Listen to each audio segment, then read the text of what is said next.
1971 সালে আমরা যে স্বাধীনতার যুদ্ধ করলাম পাকিস্তানের থেকে বেরিয়ে আসার জন্য, তখন আমরা আপনারা শুনি পাকিস্তান সেনাবাহিনী থেকে হাত দিয়ে গণহত্যা করেছে। কথা বলতে আমার কোনো দ্বিধা হয় না। জামাত নাকি রাজাকার ছিল, শুনেছেন না? গোলাম আজম রাজাকার, শুনেছেন না? গোলাম আজম রাজাকার ছিল না, পাগলা।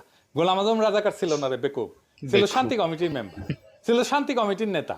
রাজাকার ছিল প্যারামিলিটারি ফোর্স, আমাদের আনসারের মতো। তাদের ড্রেস ছিল, ইউনিফর্ম ছিল, ব্যারাকে থাকতো, রেশন ছিল, আর গঠিত হয়েছিল সাধারণ মানুষকে দিয়া।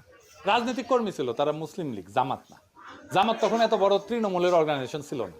আমার কথা বিশ্বাস করার দরকার নাই, বিদেশি নিউজ থেকে রাজাকার দেখেন কারা ছিল, পোশাক আশাক সহ। ওদের দাড়ি টুপি ছিল না, দেখেন। The government has organized a paramilitary force called Razakars. The Razakars' main duties are roadblocks,